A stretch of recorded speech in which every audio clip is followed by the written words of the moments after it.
ರಾಮಕೃಷ್ಣಂ ಜಗದ್ಗುರು ಪಾದಪದ್ಮೇ ತಯೋಷಿತ್ವಾ ಪ್ರಣಮಾಮ್ಯರು ಮುರ್ಮುಃ ರತ್ನಾಕರಾಧೃತಪದಾಂ ಹಿಮಾಲಯ ಕಿರೀಟಿನೀಂ ಬ್ರಹ್ಮರಾಜಶಿರತ್ನಾಢ್ಯಾಂ ವಂದೇ ಭಾರತ ಮಾತರಂ. ಕ್ಷೇತ್ರದ ಗ್ರಾಮದೇವತೆ ತಾಯಿ ಕೋಲಾರಮ್ಮನ ಪಾದರವಿಂದಗಳಲ್ಲಿ ಶರಣಾಗತಿಯನ್ನು ಬೇಡ್ತಾ, ಕ್ಷೇತ್ರದ ಎಲ್ಲ ದೇವದೇವಿಯರುಗಳ ಪಾದರವಿಂದಗಳಲ್ಲಿ ಶರಣಾಗತಿಯನ್ನು ಕೋರ್ತಾ, ವ್ಯಾಸಪೀಠದ ಮೇಲೆ ಆಸೀನರಾಗಿರುವಂಥ ಎಲ್ಲ ಗಣ್ಯರಿಗೆ, ನಡೆದಿರುವಂಥ ಎಲ್ಲ ನನ್ನ ನೆಚ್ಚಿನ ದೇಶಭಕ್ತ ಬಾಂಧವರಿಗೆ, ಮಾತಾ ಭಗಿನಿಯರಿಗೆ, ವಿದ್ವತ್ ಬಾಂಧವರಿಗೆ, ಇಡೀ ಕಾರ್ಯಕ್ರಮದಲ್ಲಿ ನಮಗೆ ಸಹಕಾರ ನೀಡ್ತಾ ಇರುವಂಥ ಆರಕ್ಷಕ ಬಂಧುಗಳಿಗೆ, ಪತ್ರಕರ್ತ ಬಾಂಧವರಿಗೆ ಹಾಗೂ ಎಲ್ಲ ಕಿರಿಯರ ಪಾದಗಳಿಗೆ ನನ್ನ ಹಣೆ ಹಚ್ಚಿ ನಮಸ್ಕರಿಸ್ತೇನೆ. ಕೋಲಾರದ ಮಣ್ಣಿನಲ್ಲಿ ಒಂದು ಕಾಲದಲ್ಲಿ ತಾಯಿ ಸೀತೆ ತಾನು ತುಂಬು ಗರ್ಭಿಣಿಯಾದಂಥ ಸಂದರ್ಭದಲ್ಲಿ ಆಶ್ರಯ ಪಡೆಯಲಿಕ್ಕೆ ಬಂದಾಗ ಆಕೆ ಹುಡುಕಿಕೊಂಡು ಬಂದಿದ್ದು ನಮ್ಮದೇ ಕೋಲಾರದ ಅವಣಿಸು ಕ್ಷೇತ್ರದ ವಾಲ್ಮೀಕಿ ಅವರ ಆಶ್ರಮವನ್ನು. ಲವಕುಶನ ಜನ್ಮವಾಗಿದ್ದು ಇದೇ ಕೋಲಾರದ ಮಣ್ಣಿನಲ್ಲಿ. ಲಕ್ಷ್ಮಣ ಪ್ರಥಮ ಬಾರಿಗೆ ಲವ ಮತ್ತು ಕುಶನನ್ನ ನೋಡಲಿಕ್ಕೆ ಬಂದಿದ್ದು ಇದೇ ಕೋಲಾರದಕ್ಕೆ. ಆನಂತರ ಅಲ್ಲಿಂದ ರಾಮರಿಗೆ ಸಂದೇಶವನ್ನು ಲಕ್ಷ್ಮಣ ತಲುಪಿಸಿತು.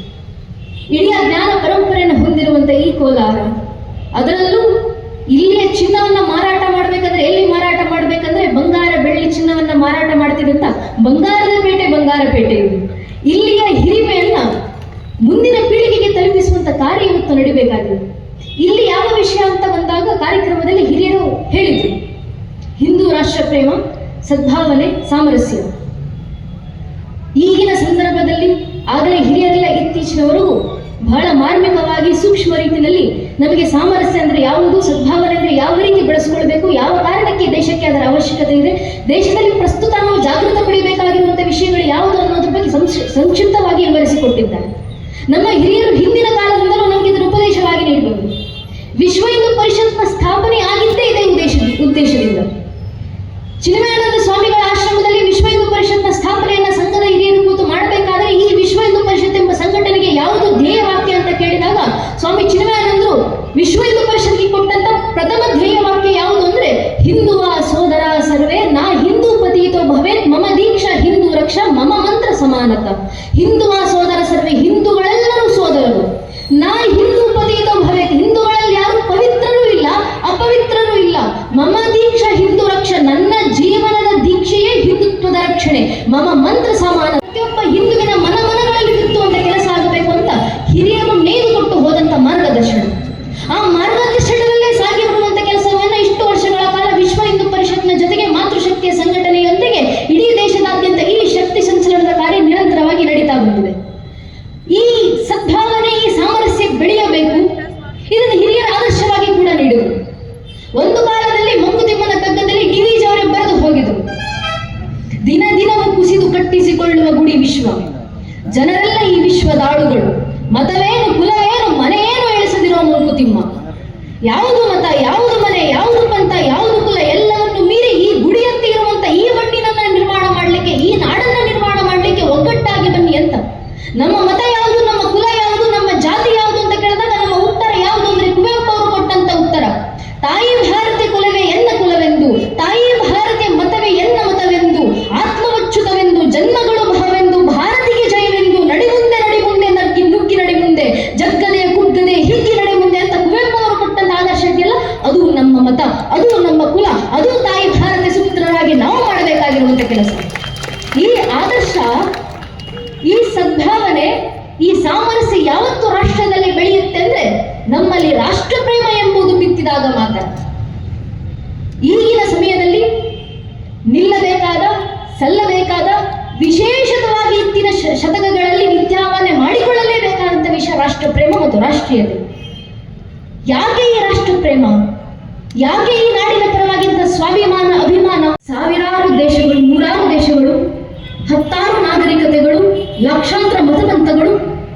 ಆದರೆ ಅಂದು ನಾಗರಿಕತೆಯ ಅರುಣೋದಯದ ಹೊಂಬಳಿಕೆಯಲ್ಲಿ ಮಾನವ ಸಮುದಾಯಗಳ ಮುಂಚೂಣಿಯಲ್ಲಿ ನಿಂತು ಕಂಗೊಳಿಸಿದಂತ ರಾಷ್ಟ್ರ ಭಾರತ ಇವತ್ತಿಯೂ ಈ ಸಮಯದಲ್ಲೂ ಕೂಡ ನಾಗರಿಕತೆ ಅಸ್ತಮಿಸಬಹುದೆಂಬ ಅತ್ಯಂತ ಭಯ ಕಾಡುತ್ತಿರುವಂತ ಈ ಸಂದರ್ಭದಲ್ಲೂ ಮಾನವೀಯತೆಗೆ ನಿದರ್ಶನವಾಗಿ ನಿಂತಿರುವಂತಹ ರಾಷ್ಟ್ರ ಅದು ಕೂಡ ಭಾರತ. ಇದು ಸನಾತನವೂ ಹೌದು, ಇದು ನೂತನವೂ ಹೌದು. ಪ್ರಾಚೀನತೆ ಮತ್ತು ಹಿರಿಮೆನಲ್ಲಿ, ಸನಾತನತೆಯಲ್ಲಿ ಭಾರತವನ್ನ ಸರಿಗಟ್ಟುವಂತ ದೇಶ ಜಗತ್ತಿನಲ್ಲೇ ಮತ್ತೊಂದಿಲ್ಲ. ಪ್ರಾಚೀನ ಅಂತ ಕರೆಸಿಕೊಂಡಂತ ಬ್ಯಾಬಿಲೋನಿಯನ್ ಅಂತ ದೇಶಗಳು, ಐಗುಪ್ತ, ಚಾಲ್ಡಿಯನ್, ಯವನ ರಾಷ್ಟ್ರಗಳಿಗೆ ಸಮೀಕರಿಸಿ ನೋಡಿದ್ರೆ ಈ ಪ್ರಾಚೀನ ಅಂತ ಕರೆಸಿಕೊಂಡ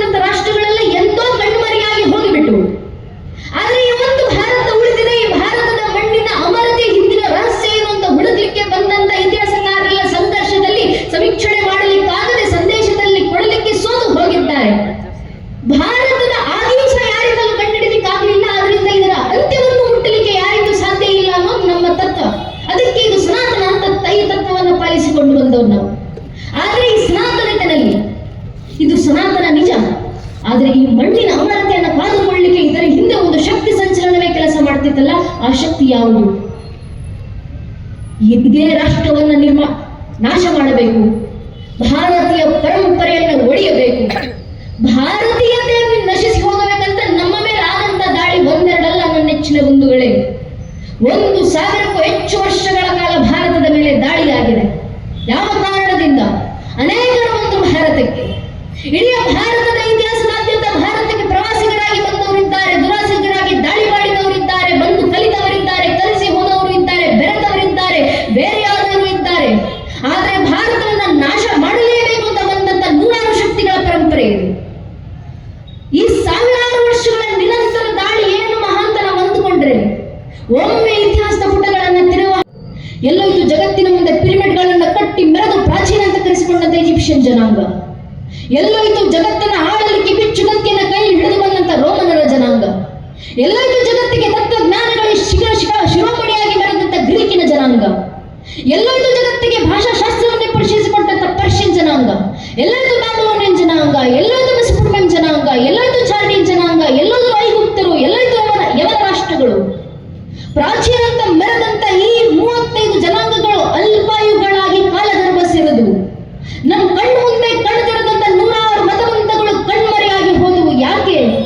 ಕಾರಣ ಇಷ್ಟೇ, ತಮ್ಮ ಮೇಲಾದಂತ 10, 20, 40, 50 ವರ್ಷಗಳ ಕಾಲದ ಒಂದೇ ಒಂದು ಪರಕೀಯ ಜನಾಂಗದ ದಾಳಿಯನ್ನು ತಡೆಯುವಷ್ಟು ಸಾಮರ್ಥ್ಯ ಇಲ್ಲದೆ ಈ ಪ್ರಾಚೀನ ಜನಾಂಗಗಳೆಲ್ಲ ಇತಿಹಾಸದ ಮುಖಪುಟಗಳಿಂದ ಅಳಿಸಿ ಹೋದವು. ಆದರೆ ಭಾರತೀಯ ಸನಾತನ ಪರಂಪರೆ ಮೇಲೆ 10, 20, 40, 50 ವರ್ಷ ಅಲ್ಲ, 1371ಕ್ಕೂ ಹೆಚ್ಚು ವರ್ಷ ನಿರಂತರ ದಾಳಿ. ಇಷ್ಟು ವರ್ಷ ನಮ್ಮ ಮೇಲೆ ದಾಳಿ ಮಾಡಿದವರು ಒಂದೆರಡು ಪರಕೀಯ ಜನಾಂಗದವರಲ್ಲ, ಎಷ್ಟು ಪರಕೀಯ ರಾಷ್ಟ್ರಗಳು, ಎಷ್ಟು ಪರಕೀಯ ಜನಾಂಗಗಳ ದಾಳಿ. 1000ಕ್ಕೂ ಹೆಚ್ಚು ವರ್ಷ ಮೊಘಲರು ಬಂದರು, ತುರ್ಕರು ಬಂದರು, ಅರಬ್ಬರು ಬಂದರು, ಅಫ್ಘನರು ಬಂದರು, ಪೋರ್ಚುಗೀಸರು ಬಂದರು, ಡಚ್ಚರು ಬಂದರು, ಫ್ರೆಂಚರು ಬಂದರು, ಇಂಗ್ಲಿಷರು ಬಂದರು, ಶಕರು ಬಂದರು, ಹುಳುಣರು ಬಂದರು. ಇವರೆಲ್ಲರೂ ಬಂದು ದಾಳಿಗಳನ್ನು ಎಸಗಿದ ನಂತರವೂ ಇವತ್ತಿಗೂ ಭಾರತೀಯ ಪರಂಪರೆಯಾಗಿ ಜೀವಂತವಾಗಿದೆ. ಭಾರತ ರಾಷ್ಟ್ರವಾಗಿ ಬೆಳೆಯುತ್ತಿದೆ. ಜಗತ್ತಿನಾದ್ಯಂತ 100 ಕೋಟಿ ಜನ ಭಾರತ ಪರಂಪರೆಗೆ ಸೇರಿದಂತವರು ಈ ಪರಂಪರೆನ ಮನೆಗಳಲ್ಲಿ ಬೆಳಗಿದ್ದ ಕೂಡಲೇ ಆಚರಣೆ ಮಾಡ್ತಾರೆ. ಇದರ ಹಿಂದೆ ಇರುವಂತಹ ಸತ್ವ ಯಾವುದು? ಈ ರಕ್ಷಣೆಗೆ ನಮ್ಮ ಪೂರ್ವಿಕರ ಶ್ರಮ. ಜಗತ್ತಿನ ಜನಸಂಖ್ಯೆಯ 5ನೇ ಒಂದರ ಇತಿಹಾಸ ಭಾರತದ್ದು. 100 ಕೋಟಿ ಜನರ ಇತಿಹಾಸ, ಸುಮಾರು 500 ತಲೆಮಾರುಗಳ ಸಂಘರ್ಷ. ಇಲ್ಲಿನ ಜ್ಞಾತು, ಸಂಸ್ಕೃತಿ, ನಾಡು, ನೆಲ, ಜಲ, ಭಾಷೆ, ನಮ್ಮ ಹಿರಿಮೆ, ನಮ್ಮ ಶಾಂತಿ, ಇದೆಲ್ಲವನ್ನು ಕಾಯ್ದುಕೊಳ್ಳಿಕ್ಕೆ ಅವರು ಪಟ್ಟಂತ ಶ್ರಮ.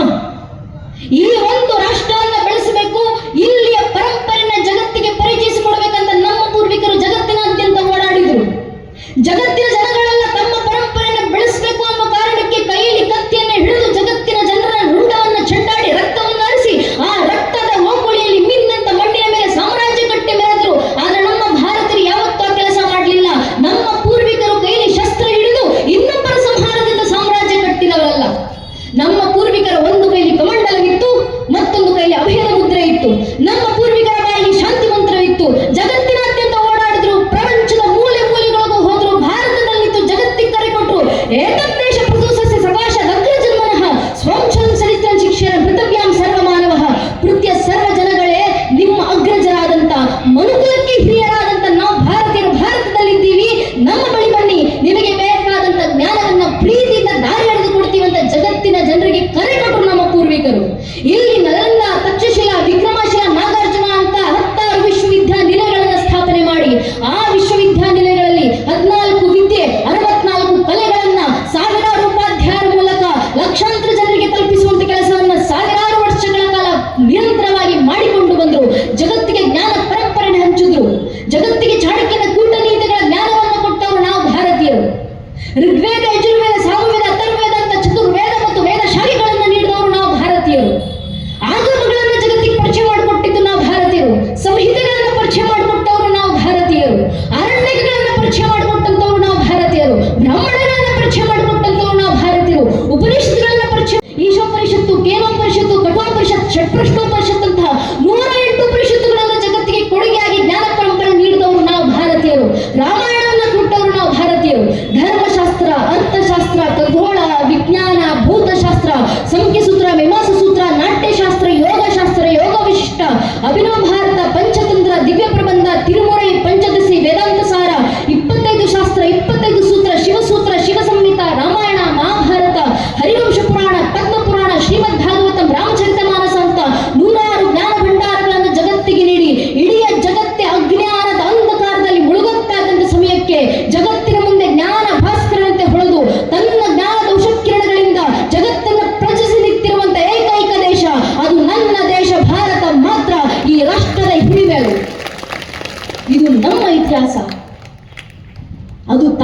ಭಾರತೀಯ ಜ್ಞಾನ ಪರಂಪರೆ ಏನಂತ ಹೊಗಳೋದು ತಾಯಿ ಭಾರತೀಯ ಜ್ಞಾನ ಪರಂಪರೆಯನ್ನು?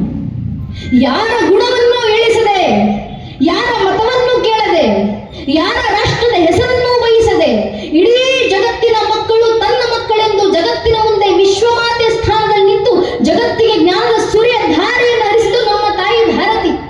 ಆ ತಾಯಿ ಭಾರತಿ ಜ್ಞಾನ ಪರಂಪರೆಯ ಶಕ್ತಿ ಸ್ವರೂಪಿಣಿಯ ರೂಪದಲ್ಲಿ ನಮ್ಮ ಪೂರ್ವಿಕರು ಕೊಂಡಾಡಿದರು. ಎಷ್ಟು ಸುಂದರವಾಗಿ ತಾಯಿ ಭಾರತೀಯ ಜ್ಞಾನ ಪರಂಪರೆ ನಮನ ಸಲ್ಲಿಸಿದರು ನಮ್ಮ ಹಿರಿಯರು. ತಾಯಿ ನಿನ್ನ ಕೃಪೆ ಎನಿತು ದಿವ್ಯವದು ಪೂರ್ವ ಪುಣ್ಯ ಭವ್ಯ, ಹಾಡಲೆಂದು ನಿಲ್ಲೆ ಮಾತು ಸೋತು ಕೈ ಮುಗಿಯುತ್ತಿರುವುದು ಕಾವ್ಯ. ತಾಯಿ ಭಾರತೀಯ ಕುರಿತಾಗಿ ಹೇಳ್ತಾರವರು. ತಾಯಿ ಭಾರತಿ ಯಾರು? ಜಗದ ಗಾಳಿ ಕಿವಿ ಹೊಕ್ಕು ಎಲೆ ಅತಿ ದೂರ ದೂರ ಹೋಗಿ, ಆವು ಬರುವ ಕರೆದಂತೆ ನೀನು ಎದೆ ಉಳಿಸಿ ಬರುವೆ ಸಾಗಿ, ನಗಿಸಿ ಆಡಿಸುವಿ ಅಳಿಸಿ ಪಾಡಿಸುವಿ ಎತ್ತಿ ಮುತ್ತಿ ರಮಿಸಿ, ಗುಣವನ್ನೆಣಿಸಿದಲೆ ವಿಶ್ವ ಮಾತೆಯಲ್ಲಿ ಪ್ರೇಮ ಸಮತೆಯಲ್ಲಿ ವಿಶ್ವಂತೆ, ಕಂಸ ವರ್ತದ ಶುಕಂಠ ನಿನ್ನ ಎದೆ ಹಾಲು ಕುಡಿದರಂತೆ, ಮಂತ್ರ ಪುಷ್ಪ ಮಕರಂದ ಗುಪ್ತೆ ನೀ ಮೂಲ ಚಕ್ರದಿಂದೆ, ಸರ್ಪದರ್ಪದಲ್ಲಿ ಎದ್ದು ಬಂದೆ ಮಣಿ ಪುರ ದಾಟಿ ಮುಂದೆ, ಆದಿಕಾಳಿ ಅವತರಣದಲ್ಲಿ ಪ್ರಥಮಾಗ್ನಿ ಸ್ಪರ್ಶ, ಜೀವ ಮಾರ್ಗದಲ್ಲಿ ಸಿಂಹ ಹಂಬಸವು ಏನು ರಾಮ ಹರ್ಷ. ತಾಯಿ ಹತ್ರ ಕೇಳ್ತಾರೆ ಕವಿಗಳು, ತಾಯಿ ನಿನ್ನ ಇಷ್ಟು ಅಗಾಧ ಜ್ಞಾನ ಪರಂಪರೆ ನನ್ನ ಎರಡು ಕಣ್ಣಿನಿಂದ ನೋಡ್ಲಿಕ್ಕೆ ಸಾಧ್ಯ ಇಲ್ಲಮ್ಮ, ಆದ್ರೆ ನಿನ್ನನ್ನು ನೋಡ್ಬೇಕು ನಾನು ತಾಯಿ ಭಾರತಿ, ನಿನ್ನ ತಾಯಿ ಸ್ವರೂಪ ಕಾಣಬೇಕು ನಾನು, ಎಲ್ಲಿ ಕಾಣಲಿ ನಿನ್ನ ಅಗಾಧ ತಾಯಿ ಸ್ವರೂಪವನ್ನ? ತಾಯಿ ಉತ್ತರ ಕೊಡ್ತಾರೆ ಮಗನಿಗೆ.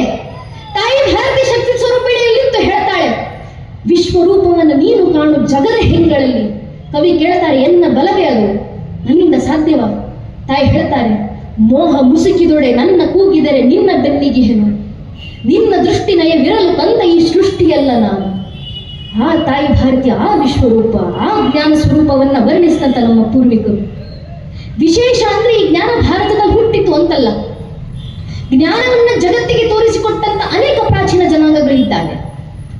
ಆದರೆ ಇಡೀ ಜಗತ್ತಿನಲ್ಲಿ ತತ್ವಜ್ಞಾನವನ್ನು ಪರಿಚಯಿಸಿಕೊಟ್ಟಂತ ಅರಿಸ್ಟಾಟಲ್, ಪ್ಲಾಟೋ, ಸಾಕ್ರೆಟಿಸ್ ಅಂತ ತತ್ವಜ್ಞಾನಿಗಳಿಗೆ ಜನ್ಮವಿತ್ತಂತ ಗ್ರೀಕಿಗೆ ಮತ್ತೊಬ್ಬ ಅರಿಸ್ಟಾಟಲ್ ಅನ್ನು ಹುಟ್ಟಿಸ್ಲಿಕ್ಕಾಗಲಿಲ್ಲ.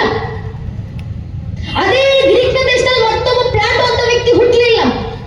ಅದೇ ಗ್ರೀಕಿನ ಮಣ್ಣಿನ ಮತ್ತೊಬ್ಬ ಸಾಕ್ರೆಟಿಸ್ ಅಂತ ತತ್ವಜ್ಞಾನಿ ಜನ್ಮ ತಾಳಲಿಲ್ಲ. ಯಾಕೆ? ಆ ಮಣ್ಣು ತನ್ನ ಸತ್ವವನ್ನ ಕಳೆದುಕೊಂಡು ತನ್ನ ಸ್ವಂತಿಗೆಯನ್ನು ಮರೆತು ಕೂತು. ಆದರೆ ನಮ್ಮ ಭಾರತದಲ್ಲಿ, ಭಾರತ ಯಾಕೆ? ಇದೇ ಕೋಲಾರದಲ್ಲಿ ಒಂದು ಕಾಲದಲ್ಲಿ ಇಡೀ ರಾಮಾಯಣ ಕಾವ್ಯದ ಮೂಲಕವೇ ಜನರಿಗೆ ಸರ್ವಶ್ರೇಷ್ಠವಾದಂತ ಮಾನವನನ್ನ ಯಾವ ರೀತಿ ಮಾನವ ಬದುಕಬೇಕು ಅಂತ ಮರ್ಯಾದ ಪುರುಷೋತ್ತಮ ಪ್ರಭು ಶ್ರೀರಾಮಚಂದ್ರ ಆದರ್ಶವನ್ನ ಜಗತ್ತಿಗೆ ತೋರಿಸಿಕೊಟ್ಟಂತ ವಾಲ್ಮೀಕಿ ಅವರು ಕೋನ್ವಸ್ಮಿನ್ ಸಂಪ್ರದಾಯದೊಳಗೆ ಗುಣವಾನ್ ತಸ್ಯ ವೀರ್ಯವಾನ್ ಧರ್ಮಜ್ಞೇಶ ಕೃತಜ್ಞಸ್ಯ ಸತ್ಯವಾಕ್ಯ ದೃಢಪ್ರತಃ ಚಾರಿಟಿ ವಿಜುಕೋಯುಕ್ತ ಸರ್ವಭೂತೇಶುಕೋಯುತ ಇತ್ವಾನ್ ಕಾಕ ಸಮರ್ಥಸ್ಯ ಕಸ್ಯಕ ಪ್ರೇತೃಷ್ಣಂ ಆತ್ಮವಾನ್ ಕೋಜಿತ ಕ್ರೋಧೋ ದಿದಿಮಾನ್ ಕೋಜಿತಮ್ಮಿಗೆ ಅಂತ 16 ಗುಣಲಕ್ಷಣಗಳಿರುವಂತ ಒಬ್ಬ ವ್ಯಕ್ತಿಯನ್ನು ಹುಡುಕಿ ಆ ಷೋಡಶ ಗುಣಗಳಿರುವಂತ ಅದೇ ವ್ಯಕ್ತಿ ಜಗತ್ತಿಗೆ ಮಾರ್ಗದರ್ಶನವಾಗಬೇಕಂತ ಶ್ರೀರಾಮಚಂದ್ರರ ಮಾರ್ಗದರ್ಶನವನ್ನು ಜಗತ್ತಿಗೆ ನೀಡಿದಂತ ಆ ಜ್ಞಾನಿಗಳಾದಂತ ವಾಲ್ಮೀಕಿ ಅವರು ನೆರೆದಂತ ಇದೇ ಕೋಲಾರದ ಮಣ್ಣು ನಮ್ಮ ಕಾಲದಲ್ಲಿ ಕೈವಾರ್ತ ತಾಯಿ ಅಂತ ದಾರ್ಶನಿಕರು ಕೂಡ ಜನ್ಮ ಕೊಡ್ತಿದ್ದೀವಲ್ಲ, ಈ ಮಣ್ಣಿನ ಸತ್ವ ಈಗಲೂ ಜೀವಂತವಾಗಿದೆ ಅನ್ನೋದಕ್ಕೆ ಈ ಕೋಲಾರ ಒಂದು ಉದಾಹರಣೆ. ಇಲ್ಲಿ ಜ್ಞಾನಿಗಳು ಇನ್ನೂ ಬೆಳೆದಿದ್ದಾರೆ. ಇಲ್ಲಿ ಬೆಳೆದಂತ ಪರಂಪರೆ ಇವತ್ತಿಗೂ ಜೀವಂತವಾಗಿದೆ. ಕೆಲವು ವರ್ಷಗಳ ಕಾಲ ಜಗತ್ತಿನ ಮುಂದೆ ಬೆಳಗಿ ಕಣ್ಮರೆಯಾಗಿ ಮಿಂಚುಳಗಳಂತೆ ಬದುಕಿ ಹೋದಂತ ನೂರಾರು ಜನಾಂಗಗಳ ಮಧ್ಯೆ ಈ ಒಂದು ಭಾರತ ತನ್ನ ಜ್ಞಾನವನ್ನು ಅಂದಿನಿಂದ ಹಿಡಿದು ಇಂದಿನವರೆಗೂ ಕಾಪಾಡಿಕೊಂಡು ಬಂದಿದೆ. ನಿನ್ನೆ ಮೊನ್ನೆ ಹುಟ್ಟಿದಂತ ಜ್ಞಾನ ಪರಂಪರೆ ಎಲ್ಲ ರಾಷ್ಟ್ರದ್ದು. ಸೃಷ್ಟಿ ಆದಿಯಲ್ಲೇ ತಾಯಿ ಶಾರದೆ ಪ್ರಥಮ ವೀಣೆ ಜೈಂಕಾರ ಓಂಕಾರವಾಗಿ ಹೊರಬಂದು ಶಿವನ ಡಮರುಗಳಿಂದ ವ್ಯಾಕರಣ ರೂಪದಲ್ಲಿ ಮಾರುಗೊಂಡು ವೇದಗಳಾಗಿ ಮಾರಿ ನಮಗೆ ಗೊತ್ತೋ ಗೊತ್ತಿಲ್ಲದೆಯೋ ತಲೆಮಾರಿಂದ ತಲೆಮಾರಿಗೆ ಜನಾಂಗದಿಂದ ಜನಾಂಗಕ್ಕೆ ಪೀಳಿಗೆಯಿಂದ ಪೀಳಿಗೆಗೆ ಸಂಸ್ಕಾರದ ರೂಪದಲ್ಲಿ ಹರಿದು ಬರುತ್ತಾ ನಮ್ಮ ರಕ್ತದ ಕಣ ಕಣದಲ್ಲಿ ಸಂಚರಿಸಿ ನರನಾಡಿಗಳಲ್ಲೂ ಬತ್ತಿ ಹೋಗಿ ಈ ಧರ್ಮದಲ್ಲಿ ಹುಟ್ಟಿದಂತ ಸಂತ ಮಹಂತರ ಮಡಿಯಲ್ಲಿ ರಕ್ಷಣೆಗೊಂಡು ಕ್ಷತ್ರಿಯತೆ ಪರಾಕ್ರಮ ಪರಂಪರೆ ಕತ್ತಿನಂಚಿನಲ್ಲಿ ಸಂರಕ್ಷಣೆಗೊಂಡು ತನ್ನ ಮೇಲೆ ಆದಂತ ನೂರಾರು ದಾಳಿಗಳ ನಂತರವೂ ದಾಳಿಗಳಲ್ಲಿ ಸಿಗಿದಂತ ಜನಾಂಗಗಳನ್ನು ತನ್ನೊಳಗೆ ಜೀರ್ಣಿಸಿಕೊಂಡು ಆ ಜಠರಾಗ್ನಿಯನ್ನೇ ಜ್ಞಾನಾಗ್ನಿ ಸ್ವರೂಪದಲ್ಲಿ ಹೊರಹೊಮ್ಮಿ ಅಗ್ನಿಯಷ್ಟು ಪವಿತ್ರವಾಗಿ ಗಾಳಿಯಂತೆ ಎಲ್ಲೆಡೆ ಸ್ಥಿತವಾಗಿ ಹಿಂದೂ ಮಹಾಸಾಗರದಂತೆ ಭೋರ್ಗರಿಯುತ್ತಾ ಇವತ್ತಿನ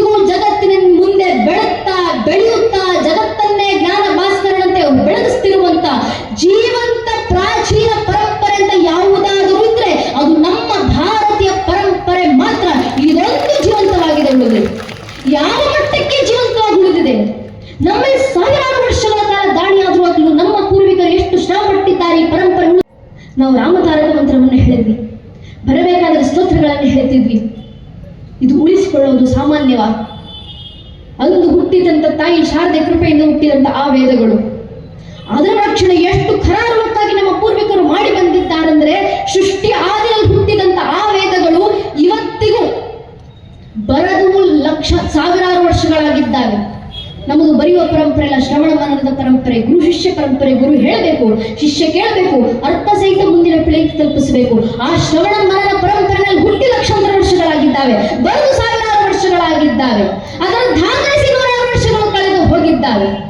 ನಮ್ಮ ಮೇಲೆ ಸಾವಿರಾರು ವರ್ಷಗಳ ಕಾಲ ದಾಳಿಯಾದ ನಂತರವೂ, ನೂರಾರು ಜನಾಂಗಗಳ ಆಕ್ರಮಣಗಳ ನಂತರವೂ ಅಂದು ಹುಟ್ಟಿದಂತ ಆ ವೇದಗಳು ಇವತ್ತಿಗೂ ಒಂದೊಂದು ಹಿಂದೂ ಮಠ ಮಂದಿರಕ್ಕೆ ಬಂದರು. ಒಂದೊಂದು ಹಿಂದೂ ಮಠ ಮಂದಿರದಲ್ಲೂ ಆ ವೇದಗಳ ಪ್ರಥಮ ವೇದ ಋಗ್ವೇದ, ಆ ಋಗ್ವೇದದ ಪ್ರಥಮ ಮಂಡಲದ ಪ್ರಥಮ ಸೂಕ್ತದ ಪ್ರಥಮ ಮಂತ್ರ ಅಗ್ನಿವೀಳೆ ಪುರೋಹಿತ ಯಜ್ಞಸಿದೆ ಮೃತ್ವಿಜಂ ಹೋತಾಹಾರ ಮೃತದಾತಮಂ ಅಂತ ಋಗ್ವೇದದ ಪ್ರಥಮ ಮಂತ್ರದಿಂದ ಹಿಡಿದು ಇಡೀ ಋಗ್ವೇದದಲ್ಲಿ ಒಟ್ಟು 4,24,000 ಅಕ್ಷರಗಳು. ಆ 4,24,000 ಅಕ್ಷರಗಳಲ್ಲಿ ಒಂದೇ ಒಂದು ಅಕ್ಷರ ಆಚೆ ಈಚೆ ಆಗದೇ ಇರುವಂತೆ ಅಷ್ಟನ್ನು ಅದೇ ರೀತಿ ಕಂಠಪಾಠ ಮಾಡಿ ಒಂದೇ ಒಂದು ಸ್ವರ ತಪ್ಪದಂತೆ ಛಂದಸ್ಸುಬದ್ಧವಾಗಿ ಹೇಳ್ತಾ ಅಂದು ಹುಟ್ಟಿದಂತ ವೇದ ಪರಂಪರೆ ಇವತ್ತಿಗೂ ಅಷ್ಟೇ ಕರಾರುವಕ್ಕಾಗಿ ಉಳಿಸಿಕೊಂಡು ಬಂದು ಒಂದೊಂದು ಮಠ ಮಂದಿರದಲ್ಲೂ ಅಷ್ಟೇ ಪವಿತ್ರಗಳು ಇವತ್ತಿಗೂ ಉಚ್ಚಾರ ಮಾಡ್ತೀವಲ್ಲ. ಯೋಚನೆ ಮಾಡಿ, ನಮ್ಮ ಪೂರ್ವಿಕರು ನಮ್ಮ ವೇದ ಗ್ರಂಥದ ಒಂದೇ ಒಂದು ಪದವನ್ನ ಅಳಿಸಿ ಹೋಗಲಿಕ್ಕೆ ಬಿಟ್ಕೊಡ್ಲಿಲ್ಲ. ಒಂದು ಪದ ಅಷ್ಟು ಶ್ರಮಪಟ್ಟು ಉಳಿಸಿಕೊಂಡು ಬಂದ್ರಲ್ಲ ಈ ಧರ್ಮವನ್ನ. ಈ ಪರಂಪರೆ ಉಳಿದು ಇಷ್ಟೆಲ್ಲ ಶ್ರಮಪಟ್ಟು ಉಳಿಸಿಕೊಂಡು ಬಂದಿರುವುದು ಯಾವ ಕಾರಣಕ್ಕೋಸ್ಕರ? ಒಂದು ನಂಬಿಕೆ. ಮುಂದೆ ಒಂದು ಪೀಳಿಗೆ ಬರುತ್ತೆ, ಆ ಪೀಳಿಗೆ ಇದೇ ರಾಷ್ಟ್ರವನ್ನ ಇದೇ ರೀತಿ ಉಳಿಸಿ ತನ್ನ ಮುಂದಿನ ಪೀಳಿಗೆಗೆ ಹಂಚಿ ಹೋಗುತ್ತೆ. ಈ ರಾಷ್ಟ್ರದ ಬೆಳವಣಿಗೆಯಿಂದ ಇಡೀ ಮನುಕುಲ ಉದ್ಧಾರ ಆಗುತ್ತೆ ಅನ್ನೋ ಒಂದು ನಂಬಿಕೆ. ಭಾಗ್ಯ ಈ ಶ್ರಮವನ್ನು ಕೇಳಿದಾಗ ರಾಷ್ಟ್ರ ಪ್ರೇಮ ಬೆಳಿಬೇಕು. ಇದರ ಅವಕಾಶವೇ ಇಷ್ಟು ವರ್ಷ ನಮ್ಗೆ ಯಾರು ಮಾಡಿಕೊಡ್ಲಿಲ್ಲ. ನಮ್ಮ ದೇಶದ ಇತಿಹಾಸ ಯಾವುದು ಅಂತ ಕೇಳಿದ್ರೆ ನಮ್ಮ ಮಕ್ಕಳು ಹೇಳ್ತಾರೆ, ಭಾರತದ ಇತಿಹಾಸ ಅಂದ್ರೆ ಮೊಘಲರಿಂದ ಆಳ್ವಿಕೆ ಪಟ್ಟಂತ ಇತಿಹಾಸ ನಮ್ಮ ಇತಿಹಾಸ, ಬ್ರಿಟಿಷರಿಂದ ಆಳ್ವಿಕೆ ಪಟ್ಟಂತ ಇತಿಹಾಸ ಭಾರತದ ಇತಿಹಾಸ, ಪೋರ್ಚುಗೀಸರಿಂದ ದಾಳಿಗೊಳಗಾದಂತ ದೇಶ ಭಾರತ. ಎಲ್ಲದರ ಇದೇ ಇತಿಹಾಸವನ್ನು ಹೇಳ್ಕೊಡ್ತಾ ಬಂದಿದ್ದೀವಿ ಇವತ್ತಿನವರೆಗೂ. ಎಲ್ಲಿವರೆಗೂ ನಮ್ಮ ಮಕ್ಕಳಿಗೆ ಹೇಳ್ಕೊಡ್ಬೇಕು ನಾವು. ನಮ್ಮ ಇತಿಹಾಸ ಅಂದ್ರೆ ಮೊಘಲರ ಆಳಿದಂತ ಇತಿಹಾಸ ಮಾತ್ರ ಅಲ್ಲ, ಭಾರತದ ಇತಿಹಾಸ ಅಂದ್ರೆ ಇಂಗ್ಲಿಷರಿಂದ ಆಳಿಸಿಕೊಟ್ಟಂತ ಇತಿಹಾಸ ಮಾತ್ರ ಅಲ್ಲ, ಭಾರತೀಯರಂದ್ರೆ ಗುಲಾಮರಲ್ಲ, ಭಾರತೀಯರಂದ್ರೆ ಕೇವಲ ಆಳ್ವಿಕೆಗೆ ಒಳಪಟ್ಟು ಕೂತಂತ ದೇಶದವರಲ್ಲ. ಭಾರತೀಯರು ಯಾರು? ನಮ್ಮ ಮೇಲೆ ಇಷ್ಟೆಲ್ಲ ದಾಳಿಗಳಾದಂತ ಸಂದರ್ಭದಲ್ಲೂ ಖಲೀಫಾನ ದೇಹತ್ಯಾಗದ ನಂತರ ತಮ್ಮ ಮತವನ್ನು ಬೆಳಗಿಸಬೇಕು ಅಂತ 4 ದಿಕ್ಕುಗಳಿಗೆ ಹೋದರು. ಉತ್ತರ, ಪೂರ್ವ, ಪಶ್ಚಿಮ, ದಕ್ಷಿಣ ಎಲ್ಲೆಡೆ ತಮ್ಮ ಸಾಮ್ರಾಜ್ಯವನ್ನು ಬೆಳೆಸಿದಂತ ಖಲೀಫಾನ ಹಿಂಬಾಲಕರು ಭಾರತಕ್ಕೆ ಬಂದರು. ಇತಿಹಾಸಕಾರ ಹೇಳ್ತಾರೆ, ಇಡೀ ಜಗತ್ತನ್ನೇ ಧೂಳಿಪಟ ಮಾಡಿ ಬಂದಂತ ಮೊಘಲರ ಅಡುಗುಗಳು ಭಾರತದ ಗಂಗೆಯನ್ನು ತಲುಪಿ ಗಂಗಾ ನದಿಯಲ್ಲಿ ಮುಳುಗಿ ಸತ್ತು ಹೋದವು ಅಂತ ನಮ್ಮ ಇತಿಹಾಸಕಾರರು ಹೇಳಿದಂತ ನಿಜವಾದ ಇತಿಹಾಸ. ಇಡೀ ಮೊಘಲರ ಸಾಮ್ರಾಜ್ಯ ಪ್ರಥಮ ದೊರೆ ಭಾರತದಲ್ಲಿ ಆಳ್ವಿಕೆ ನಡೆಸಬೇಕಂದ್ರೆ 700 ವರ್ಷಗಳ ಕಾಲ ಸಮರ ಬೇಕಾಯಿತು ಮೊಘಲರಿಗೆ. 700 ವರ್ಷ ಭಾರತದ ಗಡಿಯನ್ನು ದಾಟಲಿಕ್ಕೆ ಬಿಟ್ಟಿರಲಿಲ್ಲ ನಾವು ಮೊಘಲರಿಗೆ. ದೂರದ ಅಸ್ಸಾಮಿನ ಪುಟ್ಟ ಅಹೋಮ್ ಸಾಮ್ರಾಜ್ಯ 17 ಬಾರಿ ಮೊಘಲರನ್ನ ಸಂಹಾರ ಮಾಡಿ ಯುದ್ಧದಲ್ಲಿ ಜೀವ ಭಿಕ್ಷೆ ಕೊಟ್ಟು ಕಳಿಸಿಕೊಟ್ಟಿದ್ವಿ ನಾವು. ಸಾಮಾನ್ಯ 28 ವರ್ಷದ ಹೆಣ್ಣು ಮಗಳು ರಾಣಿ ನಾಯಿಕಾದೇವಿ, ಗುಜರಾತಿನ ರಾಣಿ. ಬಾರಿ ಗೋರಿ ಗಸನಿಗಳ ಇತಿಹಾಸಗಳನ್ನು ನಮ್ಮ ಮಕ್ಕಳಿಗೆ ಹೇಳ್ಕೊಡ್ತಾರಲ್ಲ, ನಮ್ಮ ಇತಿಹಾಸ ಹೇಳ್ಕೊಡ್ಬೇಕು. ರಾಣಿ ನಾಯಿಕಾದೇವಿ ಎಂಬ 28 ವರ್ಷದ ಗುಜರಾತಿನ ರಾಣಿ ಮೊಹಮ್ಮದ್ ಘೋರಿಯನ್ನ ಯುದ್ಧದಲ್ಲಿ ಸೋಲಿಸಿ ಆತನಿಗೆ ಜೀವ ಭಿಕ್ಷೆಯನ್ನು ಕೊಟ್ಟು, ಮತ್ತೊಮ್ಮೆ ನಿನ್ನ ಪಾದದ ಅಂಚು ನನ್ನ ಮಣ್ಣಿನ ಸಾಮ್ರಾಜ್ಯದ ಮಣ್ಣನ್ನು ಸ್ಪರ್ಶ ಮಾಡಿದ್ರೆ ನಿನ್ನ ಕಾಲುಗಳನ್ನು ನನ್ನ ಸಾಮ್ರಾಜ್ಯದ ಹೆಬ್ಬಾಗಿಲಿಗೆ ನೇತಾಕಲಾಗುತ್ತೆ, ಹುಷಾರು ಅಂತ ಜೀವ ಭಿಕ್ಷೆಯನ್ನು ಕೊಟ್ಟು ಕಳಿಸಿಕೊಟ್ಟಂತ ಹೆಣ್ಣುಮಗಳು ರಾಣಿ ನಾಯಿಕಾದೇವಿ. ಅದರ ಇತಿಹಾಸ ನಮ್ಮ ಮಕ್ಕಳಿಗೆ ಹೇಳ್ಕೊಡ್ಬೇಕಾಗಿರೋದು ನಾವು. ಮೊಘಲರ ಗಡಿಯನ್ನ ದಾಟಿ ಭಾರತದ ಒಳಗೆ ನುಸುಳುತ್ತಿದೆ, ಭಾರತದಾದ್ಯಂತ ಮೊಘಲರು ಬಂದು ಬಿಡ್ತಾರೆ ಅನ್ನೋ ಸಂದರ್ಭ ಬಂದಾಗ ಉತ್ತರದ ರಾಜರೆಲ್ಲ ಸೋತು ಕೂತಂತ ಸಂದರ್ಭದಲ್ಲಿ ನಮ್ಮ ದಕ್ಷಿಣದ ಕರ್ನಾಟಕದ ದಕ್ಷಿಣ ಪದೇಶ್ವರ ಇಮ್ಮಡಿ ಪುಲಕೇಶಿಗಳು ಇಲ್ಲಿನ ಕನ್ನಡದ ಸೇನೆಯನ್ನ ಗುಜರಾತಿನ ನವಸಾರಿವರೆಗೂ ಕರ್ಕೊಂಡು ಹೋಗಿ ಗುಜರಾತಿನಲ್ಲಿ ಯುದ್ಧವನ್ನ ಮಾಡಿ ಮೊಘಲರ ಸೇನೆಯನ್ನ ಗುಜರಾತಿನಲ್ಲೇ ಸೋಲಿಸಿ ಇಡೀ ಭಾರತದಾದ್ಯಂತ ಮತ್ತೊಮ್ಮೆ ಭಾರತದ ಸಾಮ್ರಾಜ್ಯ ಪುನರ್ ಪ್ರತಿಷ್ಠಾಪನೆಗೋಸ್ಕರ ಒಳಗಾಗಲ್ಲ. ಆ ದಕ್ಷಿಣ ಪದೇಶ್ವರ ಇಮ್ಮಡಿ ಪುಲಕೇಶಿ ಅವರ ಇತಿಹಾಸ ನಮ್ಮ ಭಾರತದ ನೈಜ ಇತಿಹಾಸ. ಇದನ್ನು ಹೇಳ್ಕೊಳ್ಬೇಕು ನಮ್ಮ ಮಕ್ಕಳಿಗೆ. ಸಾಮರಸ್ಯ ಸದ್ಭಾವನೆ ಅಂದ್ರೆ ಇದು. ರಾಷ್ಟ್ರದ ವಿಚಾರ ಬಂದಾಗ ಯಾವುದಕ್ಕೂ ಬೇಕಾದ್ರೂ ಸಿದ್ಧವಾಗಬೇಕು ನಾವು. ನಮ್ಮ ಪೂರ್ವಿಕರು ರಾಷ್ಟ್ರದ ವಿಚಾರ ಬಂದಾಗ ಗಡಿಗಳನ್ನು ದಾಟಿ ಹೋರಾಟ ಮಾಡಿದ್ದಾರೆ.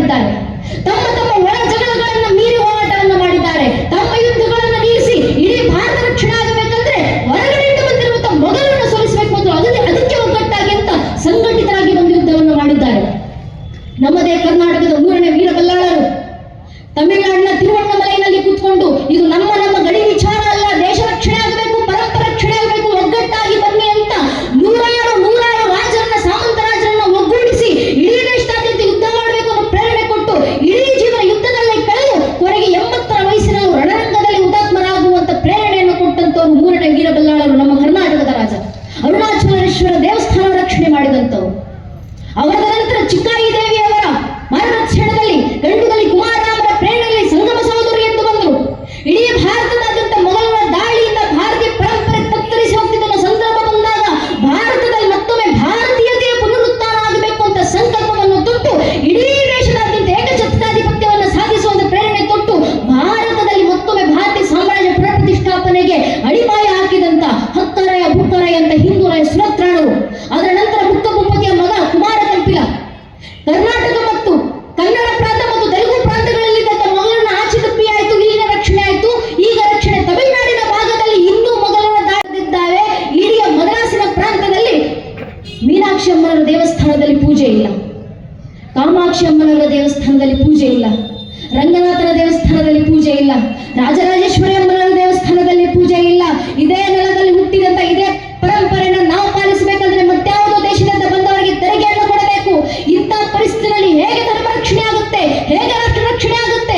ಆಗ ಪ್ರೇರಣೆಯನ್ನು ತೊಟ್ಟು ನಮ್ಮ ಕರ್ನಾಟಕದ ರಾಜ ಕುಮಾರ ಕಂಪಿಲ ಆ ಪದವಿ ಸುತ್ತಾರನ್ನ ಸೋಲಿಸಲಿಕ್ಕೆ ತಮಿಳುನಾಡಿನ ಹೊರಗೆ ಹೋಗಿ ಅಲ್ಲಿ ಯುದ್ಧವನ್ನ ಮಾಡ್ತಾ ತಾನು ಯುದ್ಧಕ್ಕೆ ಹೋದಾಗ ಕುಮಾರ ಕಂಪಿಲನ ಹೆಂಡತಿ ಪತ್ನಿ ಗಂಗಾಂಬಿಕೆ ಆನೆಯ ಮೇಲೆ ಕೂತು ಯುದ್ಧ ಮಾಡ್ತಾ ಇಡೀ ಯುದ್ಧವನ್ನ ದಾಖಲಿಸಿದ್ರು. ಅವರು ಮಾಡಿದ ದಾಖಲೆಯನ್ನೇ ಗಂಗಾಂಬಿಕೆ ಅವರಿಂದ ವಿರಚಿತವಾದಂತಹ ಮೊದಲ ವಿಜಯ ಅಂತ ನಾವು ಹೋಗ್ತೀವಿ.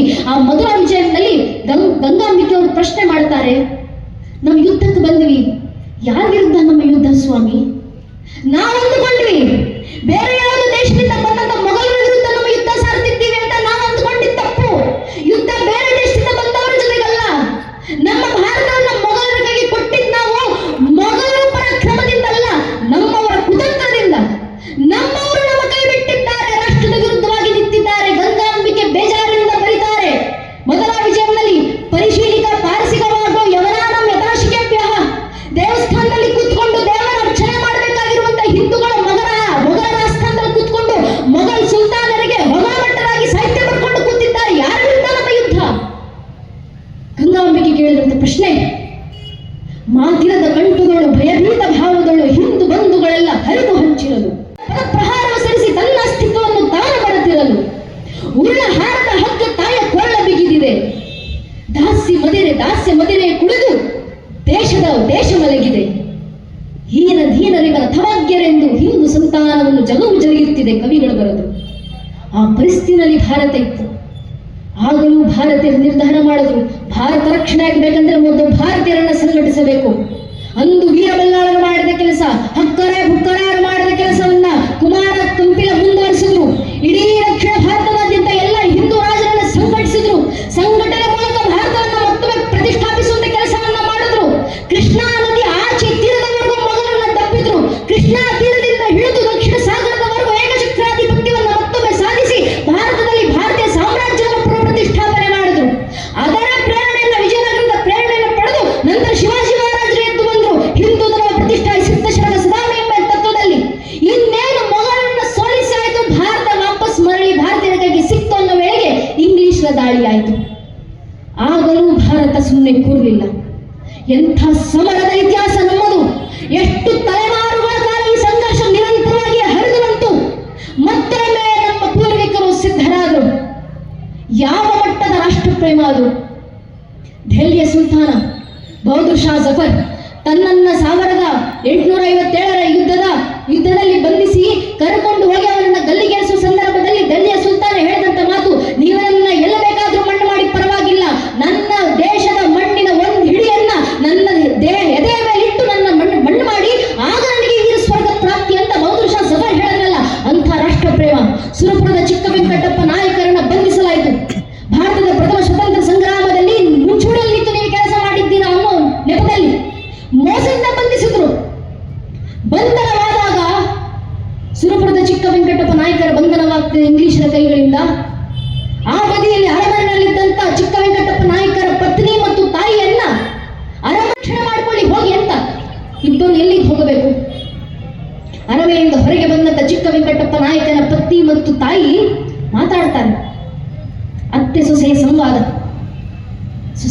ಹೇಳ್ತಾಳೆ, ತಾಯಿ, ಇನ್ನು ನನ್ನ ಗಂಡನನ್ನ ಬಂಧಿಸಿ ಆಗಿದೆ, ನನ್ನ ಗಂಡನನ್ನ ಇನ್ನು ಗಲ್ಲಿಗೇರಿಸ್ತಾರೆ, ನನ್ನ ಗಂಡ ತೀರಿಕೊಂಡ ನಂತರ ಬದುಕಿ ನನಗೆ ಉಪಯೋಗ ಇಲ್ಲಮ್ಮ, ನಾನಿನ್ನು ಬದುಕೋದಿಲ್ಲ.